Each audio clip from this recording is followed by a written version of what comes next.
Hello, it's me, your host, Garashabo, and today I am here once again with my colleague. The name? How did Olukokun you, Tolulope. Yeah. your name is what? Olukokun Tolulope. I think this one I must swallow something.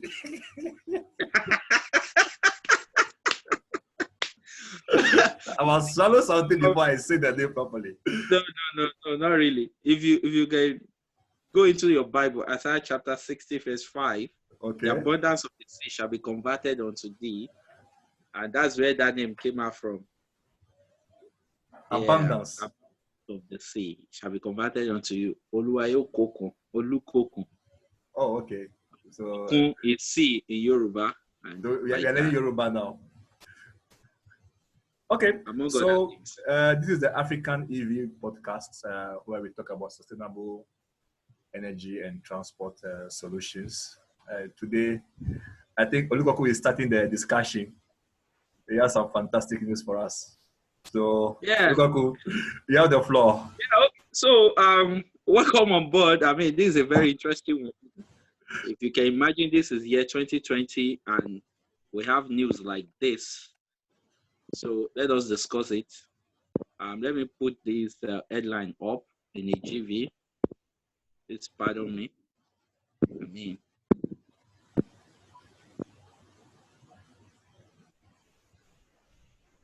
okay. Can you see that? Oh, we can see. We can see.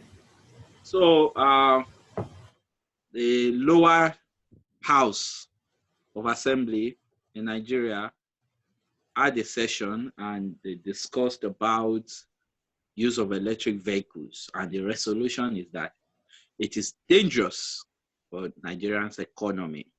Wait. Let me interrupt you. So, Nigeria, you have an upper house and a lower house, like the American Yes, Congress, right? yes, It's your yes, of parliament. course. So you have a Yeah. Senate. You have a Senate and a lower house. Yes, we have the Senate, which is the upper house, and the lower house, which is the House of Representatives. You see, Nigeria is a combination of both British and American kind Systems. Okay. of system. So, we started with parliamentary stuff before, like we have the prime minister, we call it, what's it called, regional government, Oh, But really? now, yes, that's what we were before now. I mean, we had prime minister before. I can't remember the year. I'm not a student of history, so, Okay. but this is how it was. But later they adopted the federal government system, and they have the government at the center, which is the president. Okay. And so all of this, I cannot say what brought that. But right now, people are asking for restructuring. That we should go back to the regional kind of setting and all of that. Why? See? I say you should go to the unitary form of government because Ghana, for example, we are unitary. We are not federal. We don't have a federal government. Yeah. Well, if you've been in the space of politics and democracy in Nigeria, people have been shouting um, restructuring in the face of insecurities and all of that. They believe a particular um, ethnic group is unleashing terror on other ethnic groups, that now it's time for each region to control their resources and everybody stay on their lane. So we know who is who and all of that. But the government is not hearing it. I don't know. I'm not into politics, so I don't have details, but this is the yearnings of the people. But then I have issues when the people that are supposed to represent my interests are coming up with this kind of headlines.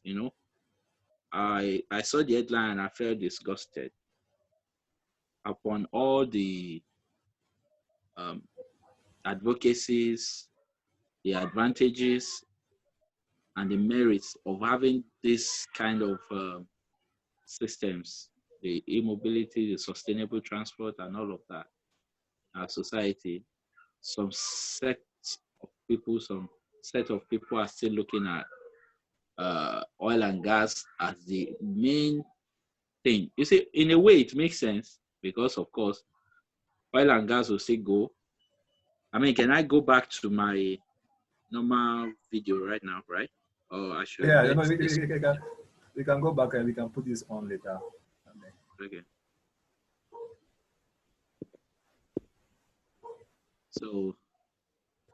So you know, I have issues with such, you know, kind of discussion that does not, Headlines. kind of resolution that does not favor my my, what can I call it? I like Opposition. the word right now. My position, my future, all of that kind of a thing. Because the African countries generally are so backward in adopting new technologies. You know, that is why most times we we often go aside to spend unnecessarily on what we could easily adopt and adapt to our system. You get what I'm saying? Yeah. Something we could bring in and make it indigenous. I wonder if Indian is thinking like this. I wonder if Ghana, for instance, is thinking like this. I wonder if Rwanda is thinking like this. I wonder if Kenya is thinking like this. No, no, sincerely yours. So I just feel like, okay, so what have we done? What have we really done wrong? What have we done wrong in this sport? What is our sin? The lamentations of Olukokun. No. You know, from the last assembly, the 8th assembly, the Senate now, Yeah. when Senator Ben Bruce raised a bill, and the senator raised up his hand and said, we must discourage electric vehicle because Nigeria is an oil producing country. I say, wow. Wow. This is fantabulous. It's not fantastic, it's fantabulous. I mean, what's your take on this headline, God? I think that, you know, sometimes when you see headlines like this, you are in a hurry to eviscerate somebody. But I would suggest that maybe getting a certain context will help us to understand this headline. You know, because sometimes these newspapers too, they like to sensationalize things. So the question I want to ask is, what actually was the topic of discussion?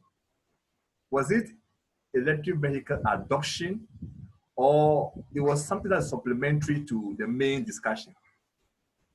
Do you understand what I'm Okay, saying? so yeah, I do. I think I read the article. I Maybe might have understood it in a way. let me see. And I may as well. I mean, it's not so clear right now, but a senator, I've forgotten, a rep, I've forgotten the constituency the rep is representing and his name, but I can look it up. Or you can help me look it up on if you can browse right there. Just look it up. Using that headline, some articles will come up. And you can just read it out. What's the headline? I'm trying to. The headline is use of electric vehicle is dangerous to Nigerian economy. I mean, there's a lot of news around it right now. So at a point, I think the rep took the senator out of context. So what happened is that a rep was trying to let the House of Rep realize that. Okay, I think I have the article. Yeah. This is, let me see. You know, maybe I have to just share it on the screen, let everybody, that we can all read it together.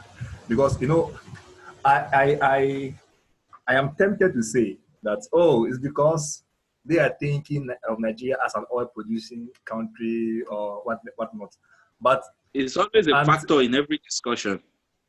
But you see, and that's thing, you know, yeah, continue. The danger in that is that,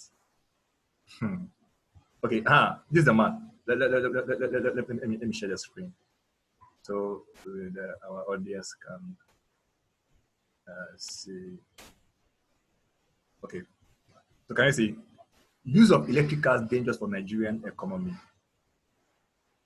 Yeah. Okay, so the House of Representatives has urged the federal government to be cautious about the production and acceptance of electric vehicles in Nigeria. You see, that's a problem. So let us be discussing this thing one by one. Why is So there's a reason why. You see, I want us to read the article, then we can talk. This, the House of Representatives noted, was because it could work against Nigeria's major revenue earner, crude oil. The House urged the federal government to critically evaluate the implications of reduced demand for crude oil in the light of emerging trends of preference for electric vehicles by its major oil buyers. Good. Also, the House further urged the federal government to, without delay, commence genuine and far-reaching diversification and structural reforms of the economy from over-dependence on oil revenue. The House also urged the federal government to commence research on developing alternative uses of crude oil as raw materials for the production of other goods. These were the resolutions passed at the plenary on Tuesday when the lawmakers unanimously adopted a motion moved by Mr. Osi Prestige. It sounds Igbo, titled Economic Implications of the Production and Adoption of Electric Vehicles on Nigeria. Moving the motion, Prestige said, the House notes with dismay the bleak future for Nigeria's oil exports as its biggest crude oil buyers and other major Asian and European customers are poised to do away with petrol and diesel powered vehicles from the year 2025. Excellent. The House is informed that India, China, France, the Netherlands, and the United Kingdom that bought a total of 24.4 million barrels of crude oil from Nigeria in May 2019, almost half of the nation's total exports for the month, are now pushing ahead with plans to stop the use of oil-powered vehicles as part of efforts to reduce pollution and carbon emissions, a development that could spell trouble for Nigeria's oil exports. In the coming decades, the House is also informed that the United Kingdom followed France in announcing that new diesel and petrol cars will be banned by 2040. In a bid to encourage people to switch to electric and hybrid vehicles, to switch to electric and hybrid vehicles, the Netherlands as well has mooted a 2025 ban on diesel and petrol cars. Germany, too, another major buyer of Nigeria's crude in Europe, aims to have 1 million electric cars on the road by 2020. That is this year. While India, the biggest importer of Nigeria's crude, is considering even more radical action with plans to support electrifying all vehicles in the country by 2030. While China equally has announced that it was looking to ban the production and sale of diesel and petrol cars and vans as well.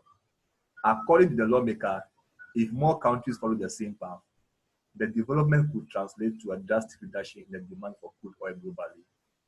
And developing countries such as Nigeria, with excessive dependence on crude oil revenues, experiencing serious and prolonged economic shocks from gradual moderation and reduction in crude oil demands. This is the article. Okay, I think that reading the article now brings a certain perspective.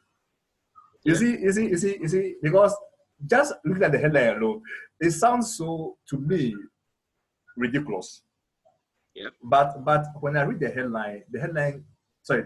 article, it has given us context. In other words, the concern is that Nigeria's major exports markets for crude oil are all switching to electric vehicles.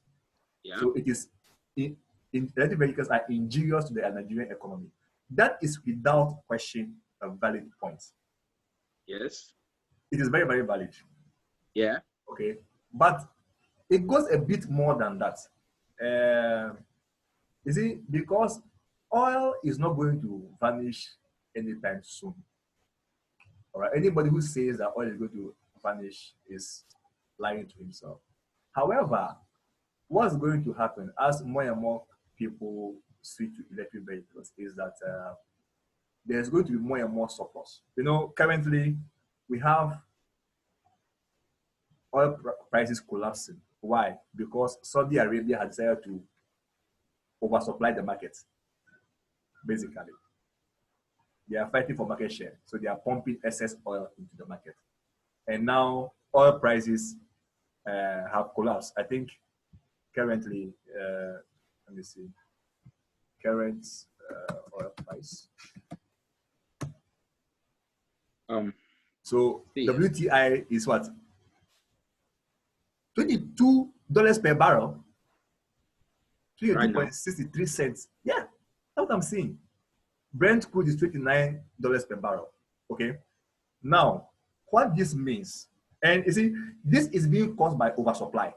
We saw the same thing, was it a couple of years ago, when the same Saudi Arabia decided to oversupply the market.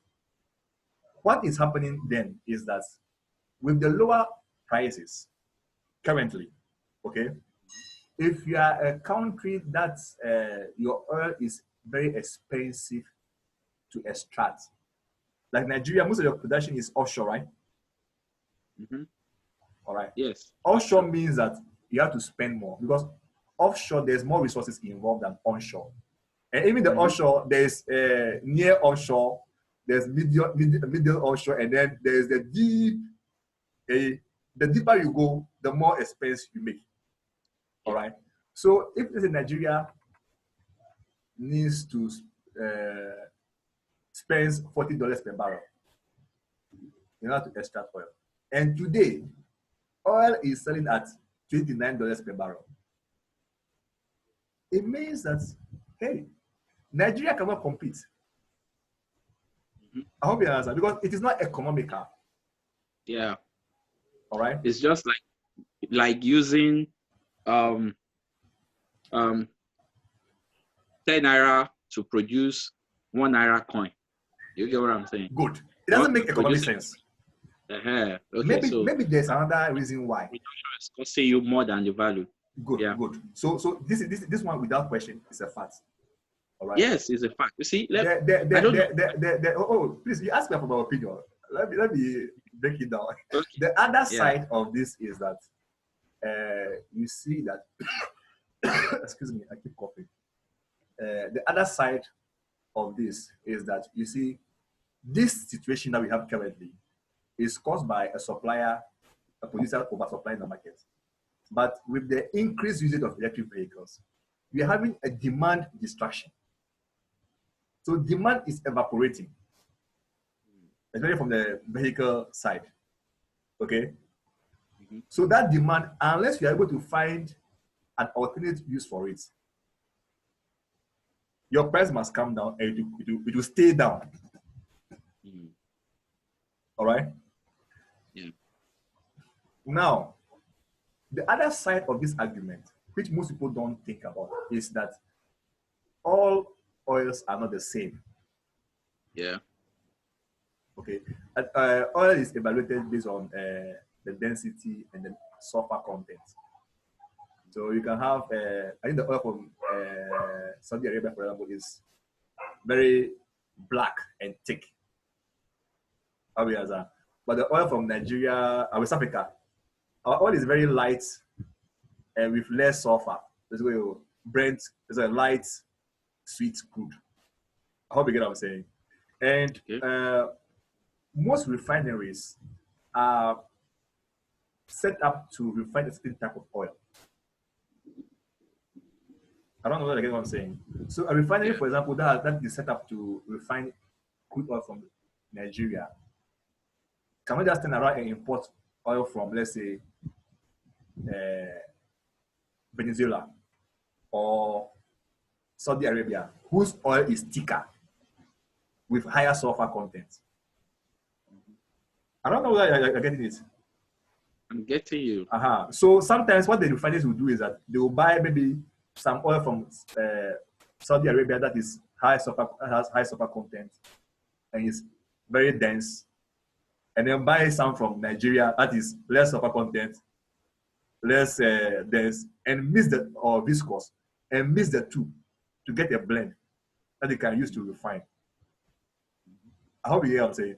So apart from the economic, so snappy, so we don't spend too much on one point. So my point is that apart from the price argument, there's also the quality argument. All right, but without question, electric vehicles are injurious to the oil business. Okay, that's the submission. Yes. Yes. I also didn't want you to go too technical, so we don't lose. Yes. I just want to tell you that this headline and this resolution, they are two basic things. A senator came up Okay. to insensitize the house. I mean, sorry, a rep came up to insensitize The the house. house that, hey, there's danger. Most of our exporters, I mean, the countries, taking up our crude oil are changing to electric vehicles. Nigeria has, for a very long time, depended on Crude. the revenue from crude. How do we survive? Now, that was the intention that I saw in the article you read. Yeah. And to But compel the federal government to start looking at other means. That's why of they were talking about diversifying the diversification, economy. the economy, which is good. I give it to the guy, the prestige, right? I give everything to him. But the resolution of the house It's different. is different. It's Are you it's serious? that is what I read in the article. That's why I said I could have misinterpreted it, but I have issues with that resolution. The resolution, when you started reading the article from, said that the House of Representatives has warned the federal government that adopting the production and adoption of electric vehicle in Nigeria is dangerous. Not Because about the production and assembly of electric vehicles in Nigeria. In can other you pick words, it up? in other, I should read that way. No, Read the article. in other words, but then that is very terrible because it means that So they have missed the point exactly. you get, To be cautious, this is it. yeah. But from the article, it is clear your major markets are going electric. So even if you Nigeria yourself, you decide not to go electric, it will not change anything about your income. Okay, so you will do me a favor before I start speaking too much English or grammar here. Please help me if we can quickly search for the percentage domestic consumption of Nigerian crude. I say the percentage of Nigeria's crude that is consumed domestically. Yes. Percentage. And it is a country that exports all the crude and imports I'm sure PMN. that 80% or so is. You imagine? No, actually, all your crude is basically exported.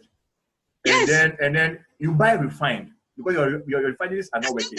That's the problem. So we don't even need to search for this because basically most of your refineries are not working well. So you import. Working to capacity, yeah. You import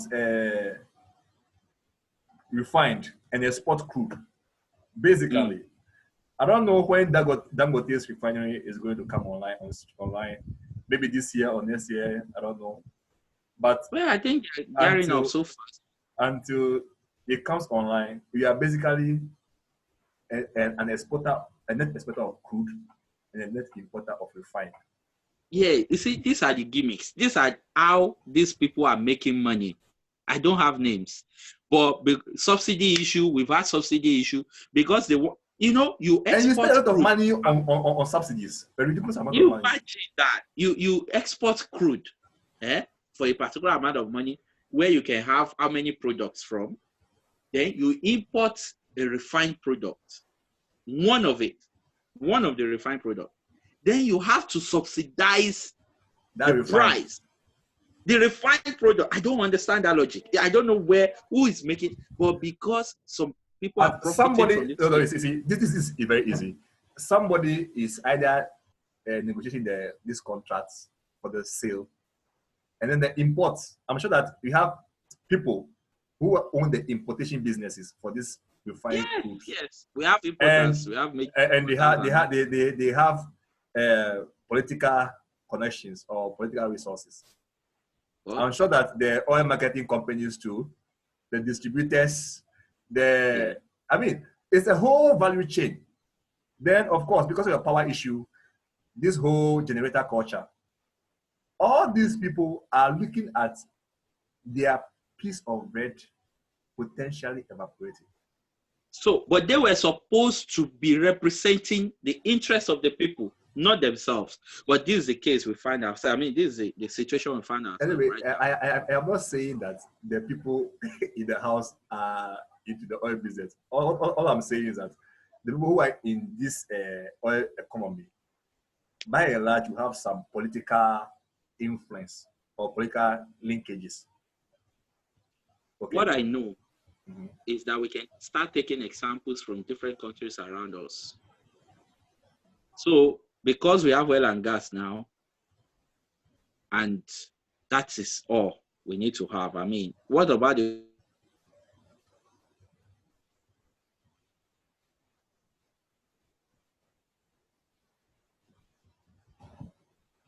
country good for me? Not what is good for them.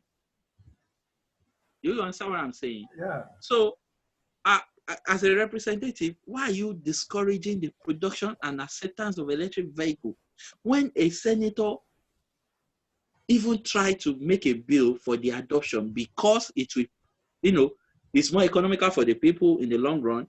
It's what we need. Nigeria signed the Paris Agreement in 2017, and they made a national determined commitment to reduce carbon emission by 20%, and other commitments by 45% if other countries can help. Now, what I'm saying is that how else do you want to tackle this? You are not supporting I think that maybe it's a failure of imagination, because you see, those who are in the oil business, what the advantage they have Your is that screen they is have blinking somehow. the advantage they have is that they have capital. You get it? They have capital. So if you see yourself as an energy provider, okay, this whole transition is very easy. But if you see yourself as a petroleum provider, okay, then it's a different conversation. And I think that what this reveals is that a lot of your people see you have a petroleum economy, you don't have an energy economy. That's how you see yourself. Yeah. Okay. But if you see yourself as an energy economy, what you do is that, okay, how can we, well, the technology is inherently superior. How can we position ourselves so that we can begin to take advantage of these new technologies? All right. Yeah. And you see that even this technology is able to create more jobs. Definitely. Because you see, oil and gas is knowledge intensive and it's process intensive. So it means that you need machinery and you need a lot of know-how. So a few people can control a huge facility. But if you are talking about these distributed energy systems, these solar panel, solar systems, and whatnot, most of them, you need people to set up the equipment and to maintain them. How do you get what I'm saying? Yes, I mean, I know that Ghana is doing very well in these areas because they said they want to. We are doing better than you. Yeah. Not that you are doing better, we are doing better than you. We cannot compare you to Kenya or Rwanda. Yeah, I understand. But what I'm saying right now is that as of last year, I read the headlines from Ghana that says that they want to start supporting a production, kind of economy. That's why they are reducing taxes across board. I mean, if we can have a solar production company here, of course, I've met some Nigerians that said they want to bring in the company. But this is the kind of system they are going to meet. A lot of our guys are interested in electric vehicle production. Of course, I've seen people that have raised millions of dollars on research. I know Stallion is bringing in electric vehicle by June or July this year. This year? Yes. And you see this kind of resolution. Is that a serious thing? Yeah, it's a serious thing. They said they are bringing electric Hyundai Kona or something. Kona. So Stallion is an importer of or distributor of? Yes, Stallion is like a group of companies that harmonize some of these vehicle producers together in Nigeria. You Okay. get it? Then they are Like an distributor. investment company. Yes. So, but then they now have a plant, an automobile plant in Nigeria, here in Lagos. Okay. Then they do So assembly of various certain they vehicles. assemble vehicles, yes. So now they have, I think they said they have assembled an electric vehicle they want to launch in June or July. If you can bring it up to see, it's there. It's all over the news. I mean, this is Okay. coming almost immediately after The news. this news Wow. of encouraging electric vehicles. So, I mean, we need forward-thinking, lawmakers. We need people that can say, okay, you are talking about diversification, and you are rejecting what you could easily diversify into. Wait, You started by are saying, they thinking that they can reverse the clock? I don't even know. I don't even know what is. Because you don't produce cars. Nigeria doesn't manufacture cars We in any don't have significant. any technology on any mobility. We So, don't have anything we produce. I was just interviewing Albert Kohler Yeah. from Giga Berlin, who was telling us that because of Tesla's assembly plant that they are building in Germany, now the German car companies are wild for electrification. Yes, sir. The Chinese are wild. Even the Japanese are waking up. The Americans are wild. Who is going to produce a petrol or diesel car for you? Okay. I don't understand. Or is Nigeria going to buy all the used petrol and diesel cars that everybody's? You want to dump everything in Nigeria? Is that the plan? No. See, It will be all over. Do you know something? Let me tell you something. Even I want to tell you, I want to denounce that that kind of notion that they would dump the cars here.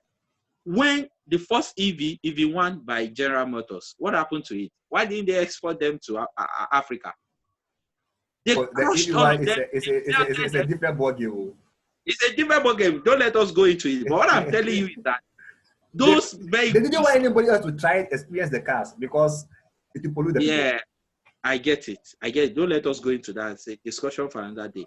But what I'm trying to let you know is that there's an option for them to crush the cars and melt it and use it for electric vehicle. They don't necessarily have to import it or export it out of their country. So if Nigeria is banking on we'll take the abandoned vehicles and all of that, I don't even know where that mentality is coming from. It can happen. It cannot happen. I think that this whole thing is showing a certain level of ignorance, which is a lot of ignorance, which is not troubling. Level. It's a lot. It's in fact ignorance in its totality. And ignorance is not a disease. Ignorance is ignorance. There's a cure for it. It's a state of mind. Information is a cure for ignorance now. And I also think that a lot of your representatives or senators, all these people, they travel a lot. So the question therefore is, when they travel, what do they see? Well, not to expand the scope, but in Ghana, when we talk to some of our leaders, okay, what I get is that when they travel, they see these electric vehicles and whatnot. Some of them even use them. Their concern is that, such vehicles cannot work here in Ghana. I hope you get what I'm saying. Yeah. So they believe that, yes, it will happen here. Eventually, it will take, most of them are thinking in 10 years' time. All right? Mm-hmm. But your people, their level is different. they know it exists. They don't even want it at all. Their level is different. Not even hoping that it will come in 10 years. They say, no. Now, it's like, even if it is coming, we will fight it. This whole conversation, it puts into context Senator Bembus's issue. I remember after his bill was rejected, he had an interview. I actually downloaded it and I have it on my laptop. But every time I watch it, that he was saying that it seems that some of his colleagues, some are living in the 21st century, but majority are living in the 20th century, and some are in the 19th century. I Yeah. think that you may have a point. I actually From watched that this, interview. But from what this, made me relax a little is that he said the incoming senators will be better off than his own set. Do you get that? But I've not seen that but happening. the reality is proving to be different. You This, know, this, of course, like of course. Ghana, the issue has always been one of the biggest issues. When talk to the policymakers is charging. They say, oh, everybody feels that well, Ghana, we have a better electricity issue than you in Nigeria.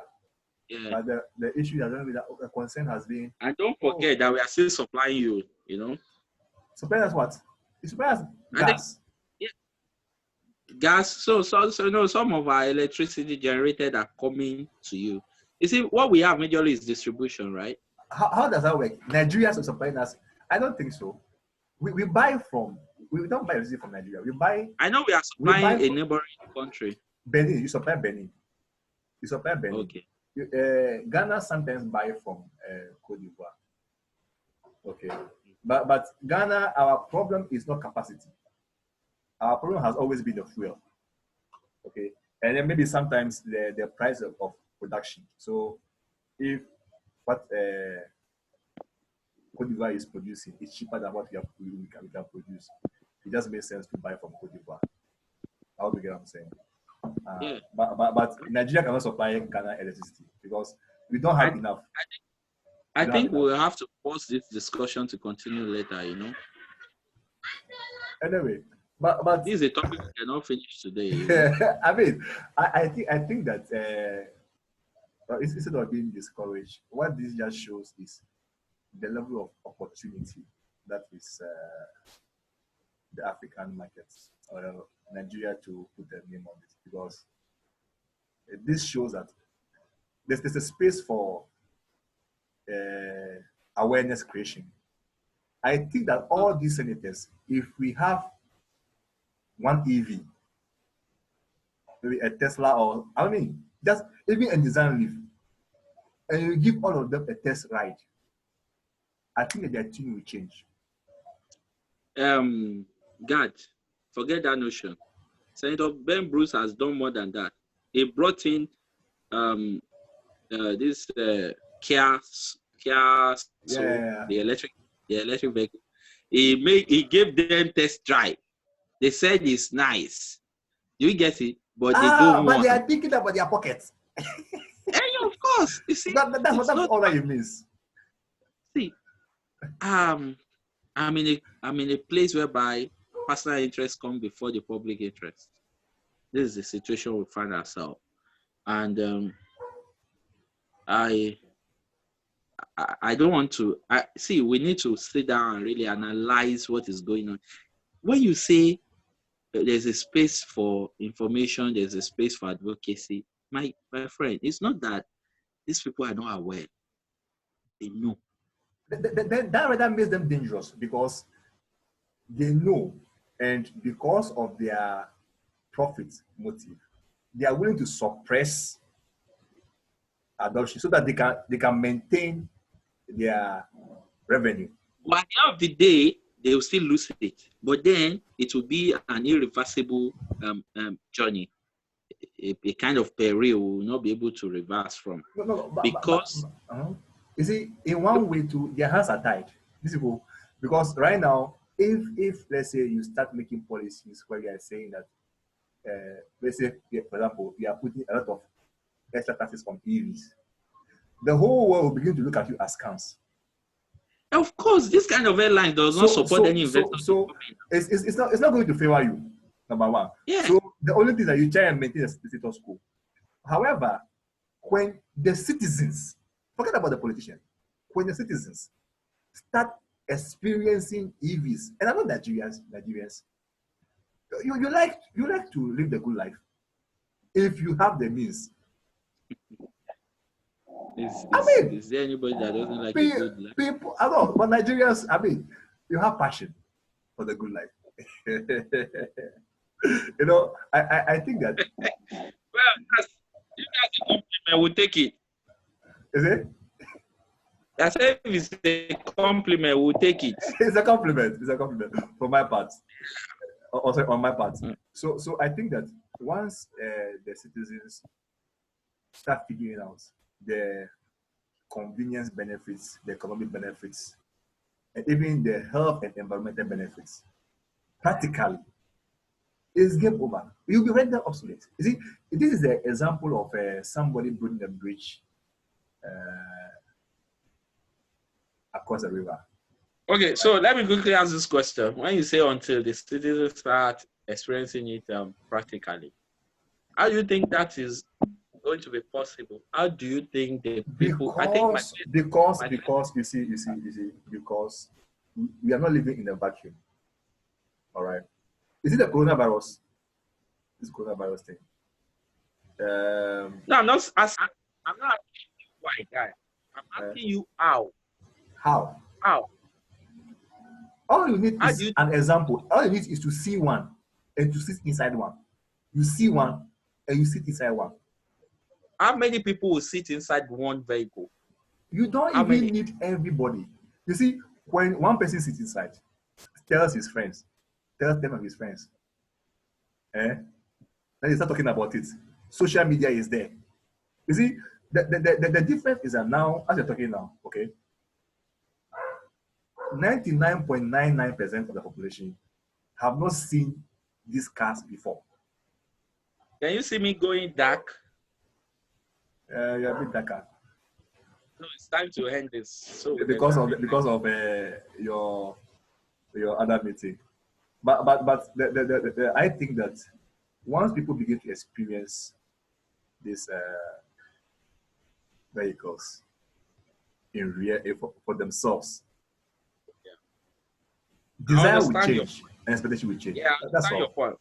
What I'm trying to point out to you is that if policies are not supporting this kind of venture, it's going to slow it. It's going to slow it down. It's going to slow it down. Yeah, look at what the likes of myself and other young people across Africa have been trying to do. You know, if we can get people that will say, "Oh, this is what you're trying to do. Let us support you." But this kind of headline will even put them off. Like, the country doesn't even support it. You get what I mean? Yeah. So it's a very bad thing if they started by. I mean, my option is, what would I've loved to discuss more is if they said they want to diversify, what do you think they should diversify into? I think that after reading when I got to that side, I forgot about the first line. So I was like, oh, so the headline was the guy was being sensational. Now let me shock you. When they are now talking about diversification, agriculture will be the first thing. But do you know how they understand agriculture here? No. Farmers going to farm. They are not talking about mechanized agriculture. They are not talking about value chain. They are not talking about tech-driven agriculture. But thank God we have techpreneurs here in the country that are taking up the agricultural space from these old people that doesn't know how to farm. And the production is going faster. You get it? You're not thinking about refining agricultural products. Is that? Are you not thinking about refining agricultural produce?